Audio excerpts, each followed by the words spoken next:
चलिए दोस्तों, उत्तम आई की क्लासेस में आपका स्वागत है। आज हम चर्चा करेंगे सवाल नंबर एक्सरसाइज 1A का सवाल नंबर 10।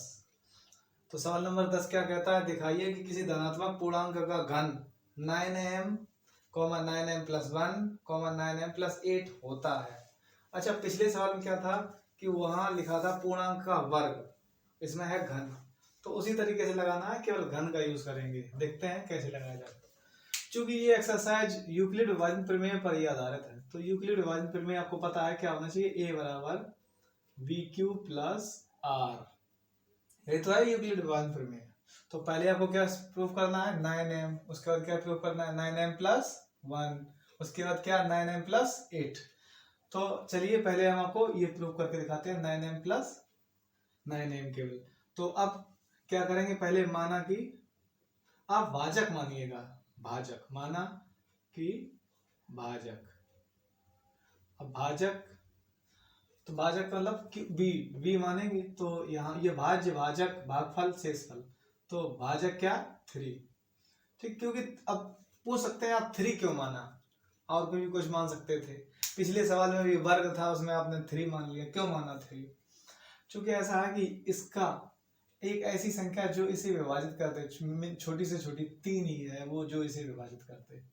ठीक है, अगर यहाँ घन ना लिखा होता, अगर यहाँ घन ना लिखा होता तो हम भाजक क्या मानते।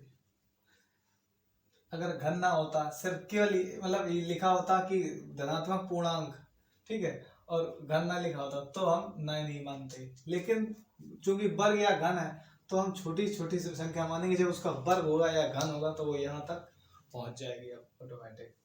तो इसलिए भाजक को 3 माना। ठीक है, मिनिमम संख्या मानते हैं जब घन या वर्ग हो, और जब संख्या घन या वर्ग ना हो तो वही संख्या मान लेते हैं जो संख्या दी गई हो। ठीक है, तो माना कि भाजक 3, और जब भाजक 3 है तो ऑटोमेटिक शेषफल क्या होगा।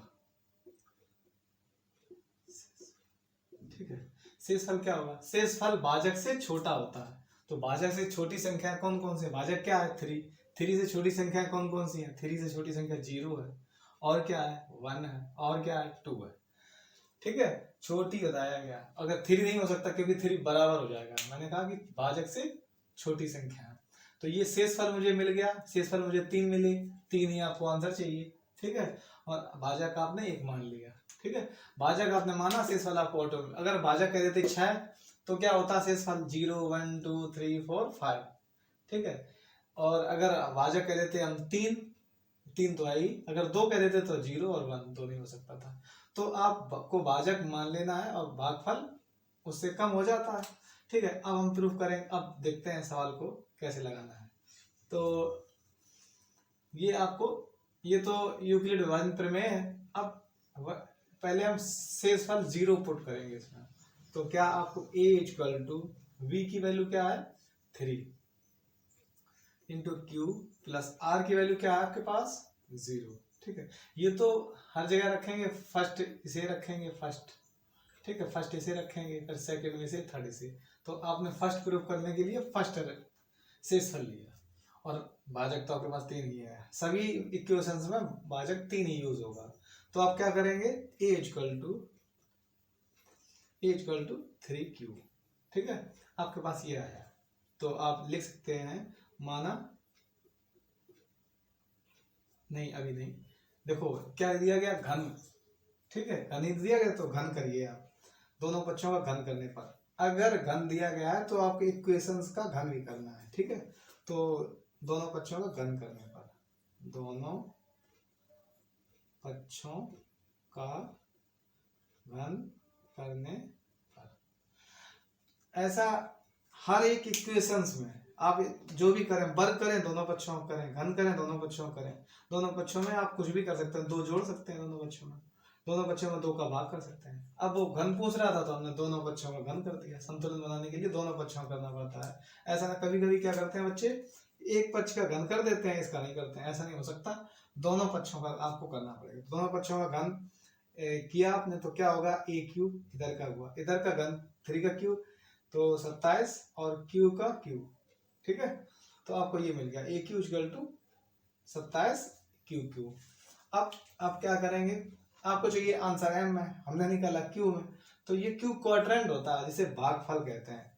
देखिए अब क्या करेंगे, a Q equal to 27 q cube. अब ए क्यू आपको जो कि 27 नहीं चाहिए, आपको 9 चाहिए। इस पे भी आप देखे, इसको भी देखे रहिए कि हमको प्रूफ क्या करना है। दरअसल ये होता है, आप किसी रास्ते पे जा रहे हैं तो आपको ये भी देखना पड़ता है हमारी मंजिल कहाँ है। हम चल रहे हैं इस रास्ते पे, हमें ये भी देखना पहुंचना कहाँ है। हमें पहुंचना 9m पर, तो हम क्या करेंगे, 9m भी हमें देखना पड़ता है। तो हम 9 कॉमन ले लिया हमने, तो क्या बचा, 9 निकाल लिया हमने, क्या बचा 3 क्यू, ये तो बचा ना। ठीक है, तो हमें 9 मिल गया। अब माना, अब आप लिख सकते हैं माना 3 क्यू इक्वल टू m। अब ये आपने m मान लिया, इसकी वैल्यू आप पुट कर देंगे, तो ए क्यू इक्वल टू 9m। ठीक है, जो कि आपको प्रूफ करना था, तो आपका एक प्रूफ हो गया। ठीक है, अब इसी तरीके से आप क्या करेंगे,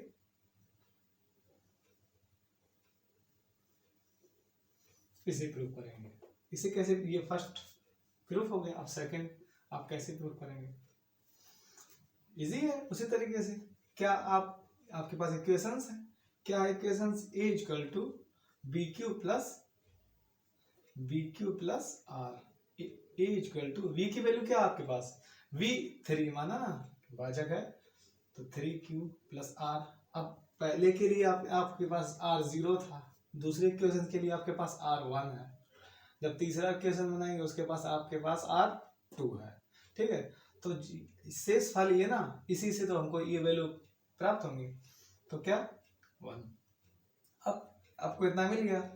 अगर ये सवाल घन ना लिखता तो आंसर यही होता, लेकिन उसने घन लिखा, तो दोनों पक्षों का घन करने पर, दोनों पक्षों का घन करने पर। ठीक है, तो घन करने पर कैसे करेंगे घन, ए क्यू। अब क्लास 8 में पढ़ाया गया ए प्लस बी का होल क्यू, तो अब हम डायरेक्ट ए प्लस बी का होल क्यू खोल रहे हैं, लेकिन अगर आप चाहें तो इसका क्यू लगा सकते हैं, फिर खोल सकते हैं, तो हम इसको डायरेक्ट ही जो है खोल रहे हैं। ठीक है, a cube plus b Q plus a cube plus b Q plus 3ab। ठीक है, 9q और 3q प्लस 1, ये हमने डायरेक्ट ओपन कर दिया, फॉर्मूले को डायरेक्ट ओपन कर दिया। इससे एक ऊपर स्टेप थी, दोनों पक्षों का क्यू लिखते, फिर ए क्यू प्लस बी का होल क्यू खोलते। अब आप इतने बड़े हो चुके हैं कि आप जो है a cube plus b cube का तो फॉर्मूला खोल ही सकते हैं, a cube plus b Q plus 3ab plus b, ये तो होता है। तो ए क्यू, अब आप क्या करेंगे, ये तो 27 ए क्यू क्यू प्लस 1, 1 का क्यू 1 होता है, 1 का स्क्वायर भी 1 होता है, 1 का क्यू भी 1 होता है। अब इसका मल्टीप्लाई आप अंदर करेंगे तो किस हिसाब से करेंगे, ठीक है, 9 27 क्यू स्क्वायर, क्यू और क्यू का मल्टीप्लाई हुआ तो क्यू स्क्वायर, और 9 का 3 में मल्टीप्लाई हुआ 27 हो जाएगा। अब इसका जब 1 में मल्टीप्लाई हो, जब 1 में किसी संख्या का मल्टीप्लाई होता तो वही आता है। इतना हो गया आपके पास। अब हमने इतना कर लिया, अब हमें ये देखना है हमें क्या चाहिए, हमें चाहिए 9m प्लस 1, तो हमें कुछ नहीं दिख रहा, प्लस 1 तो दिख रहा है, तो हम उसे सुरक्षित रख लेंगे। ठीक है, तो ए क्यू यहाँ लगाते हैं। ठीक है, a Q equal to 27 q cube plus 27 q square plus 9q plus 1। ठीक है, अब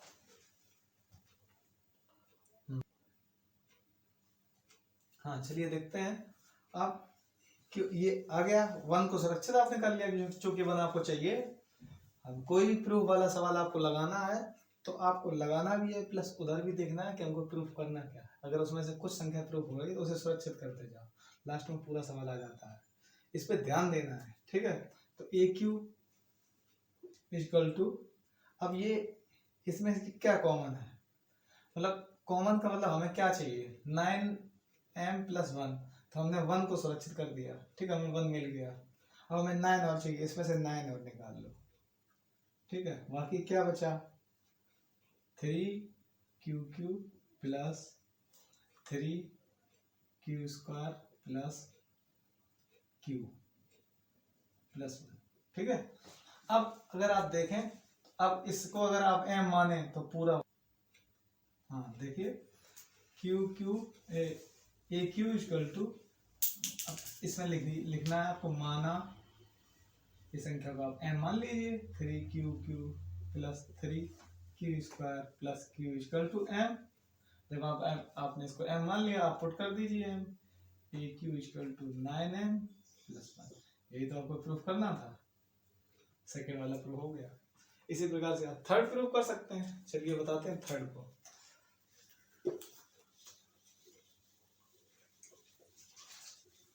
जब x नंबर, ये सवाल अवश्य ही आता है एक सवाल, लेकिन आपको क्या करना है, इसको थोड़ा सही से देखना है। ज्यादा कुछ है नहीं इसमें, केवल आपको मान लेना है, उससे तो शेष आपको पता चल जाता है क्या। फिर फर्स्ट सेकंड थर्ड 3 स्टेप होगा, इस सवाल को लगा सकते हैं। तो पहला वाला आप निकाल, उसी से कॉमन लीजिएगा, उसके बाद जो है और देखते रहिए कि हमको क्या प्रूफ करना है, ये भी देखते रहना है। तो अब थर्ड प्रूफ करना है कि 9m प्लस 8 प्रूफ करना है थर्ड। ठीक है, थर्ड देखते हैं। तो आप के पास इक्वेशन है ही पहले से, a equal to b Q plus r. ठीक है, ये ए क्यू प्लस भाज्य बराबर भाजक गुणा भागफल प्लस शेषफल। ठीक है, तो a इक्वल टू आपके पास ए तो यही रहे, b की वैल्यू आपके पास अब आपने मान ली है। ठीक है, इंटू क्यू प्लस आर की वैल्यू क्या होगी, आर की वैल्यू आप 0 रख चुके हैं, ये रख चुके हैं, ये 2 रखेंगे। ये तो अब आपके पास इतना आ गया, लेकिन आपको क्या घन लिख दिया सवाल में। तो घन करने पर दोनों पक्षों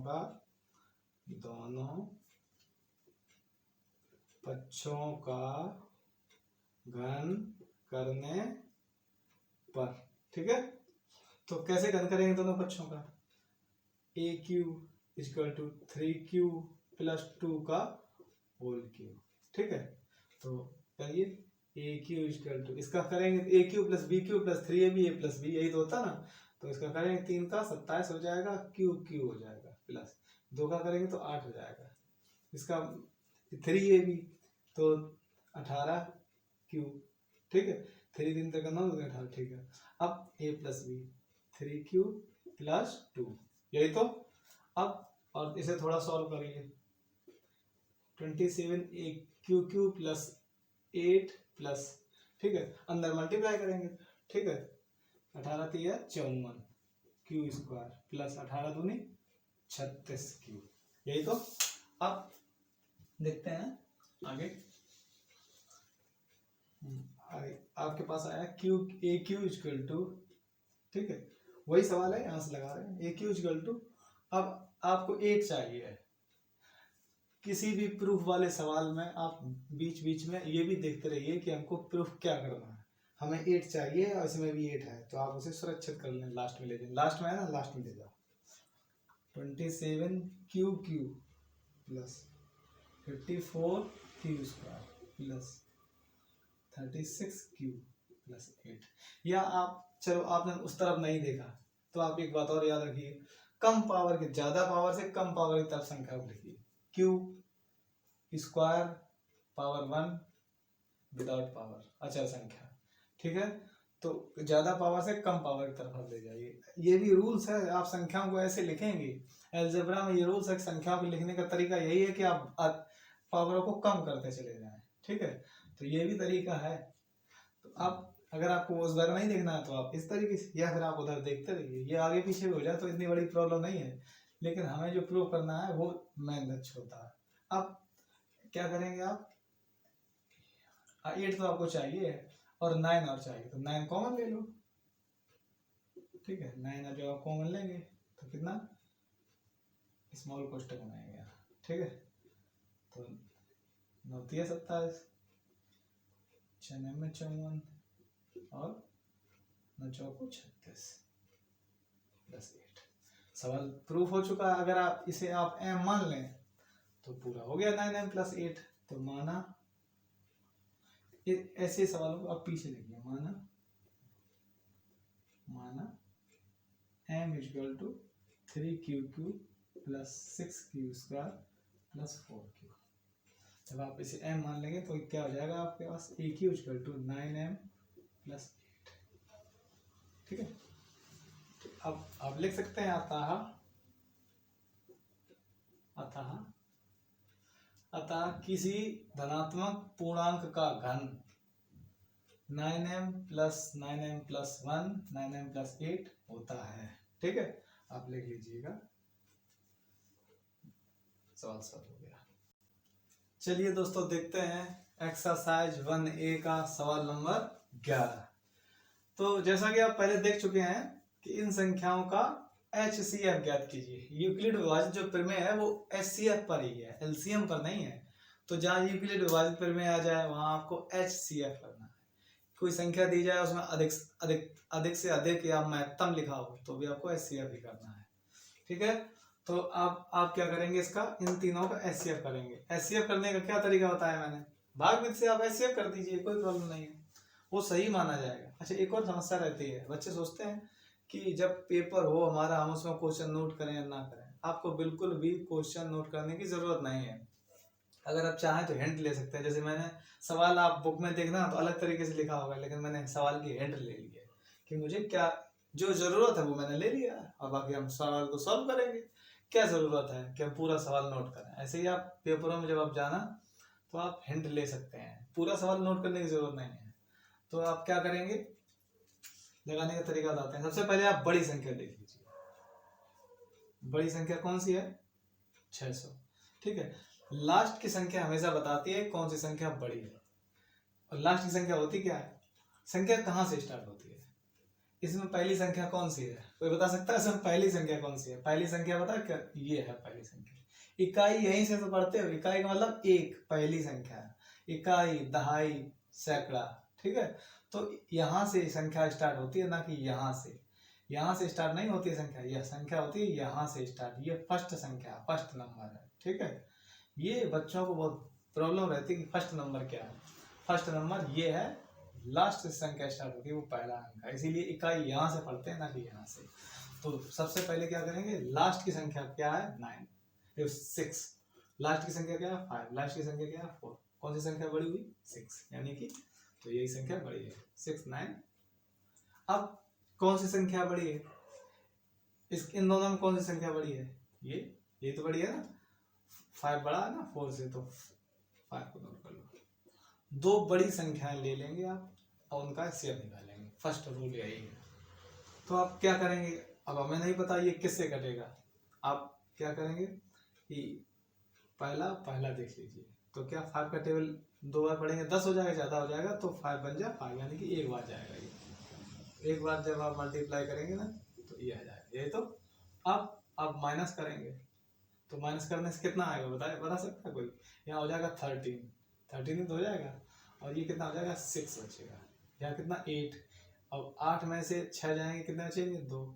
अब यहाँ कितना बचा 1। ठीक है, इस संख्या को अंदर आप लिखिएगा, अंदर लिखा ना आपने तो ये आया। अब एक 1 का टेबल कितनी बार पढ़ें, ज्यादा हो जाएगा। 1 का टेबल अगर आप 5 बार पढ़ेंगे तो ज्यादा हो जाएगा, आप देख लेना। 6, ये इस लास्ट की संख्या से लास्ट की संख्या हम कंपेयर कराते हैं, तो अगर 5 बार पढ़ेंगे ना तो ज्यादा हो जाएगा। ठीक है, क्योंकि 5 बन जाए 5 तो हो जाएगा 500, और प्लस 26 का गुणा हो ज्यादा हो जाएगा। अब आप किसका करेंगे मल्टीप्लाई, 4 का करिएगा। ठीक है, 6 चौको 24, 4 यहाँ से लगी 2। ठीक है, और 4 दूनी 8, 2 10। ठीक है, 1 4 1 4 1 5। ये तो अब आप क्या करेंगे, 7 3 बचेंगे 6। यही तो इस संख्या को क्या करेंगे अंदर, 1 2 6, ये तो करेंगे ना। अब 6 का टेबल कितने बार पढ़ें ये आ जाए। ठीक है, तो 6 दूनी 12, 2 बार देख लो। ठीक है, 3 दूनी 6 और 6 दूनी 12, पूरा कट गया। तो HCF के क्या आया, ये HCF किसका निकल रहा है, इन दोनों का HCF, यानी कि इन दोनों का HCF निकल रहा है। ये तो इन दोनों का HCF क्या आया, इन दोनों का HCF आया आपके पास 63। ये तो आया, लेकिन हमें चाहिए दो संख्या, हमसे पूछे नहीं गया, हमसे पूछा गया 3 संख्याओं का HCF। तो 2 का हमने निकाल लिया, अब तीसरे का भी निकालेंगे। कैसे निकालोगे तीसरे का, यहाँ बता देते हैं। ठीक है, 63 और 441 अंदर 63 से इसे HCF कर दो। अब ये 2 संख्या है ना, इन दोनों का HCF कर दो, जो लास्ट में HCF है वही HCF तीनों का होगा। तो अब आप 6 का टेबल पढ़ेंगे तो इसके आसपास आना चाहिए, दो संख्या 44 के आसपास। ये दो संख्या है ना, तो इसे भी एक संख्या और दो संख्या हो गई ना, दो संख्या। तो आपको क्या चाहिए, 44 चाहिए 6 के टेबल में।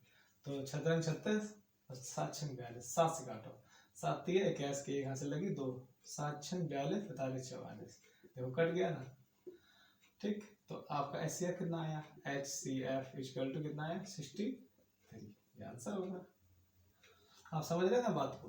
अगर ये 3 संख्या है, ये 2 संख्या है, तो इनको भी 2 संख्याओं में कन्वर्ट करो। दो संख्याओं में कैसे कन्वर्ट करोगे, एक संख्या 2 संख्या ऐसे कन्वर्ट करोगे ना, तभी तो हो पाएगा। तो लास्ट संख्या से लास्ट संख्या कंपेयर करा दी, पता चल गया क्या जो है आंसर आएगा। किससे सबसे इम्पोर्टेंट HCF में क्या है, एक बात मैंने जानी है सबसे पहले। HCF में क्या है कि आप बच्चों को प्रॉब्लम होती है संख्याओं को काटने में या पहचानने में कि यहाँ क्या लिखें जिससे कि ये संख्या कट जाए। तो उसके लिए ट्रिक है कि आप संख्याओं को कंपेयर कर लें, लास्ट की संख्या से लास्ट की संख्या से कंपेयर कराएं, तो आपको जल्द से जल्द वो संख्या मिल जाएगी। ठीक है दोस्तों।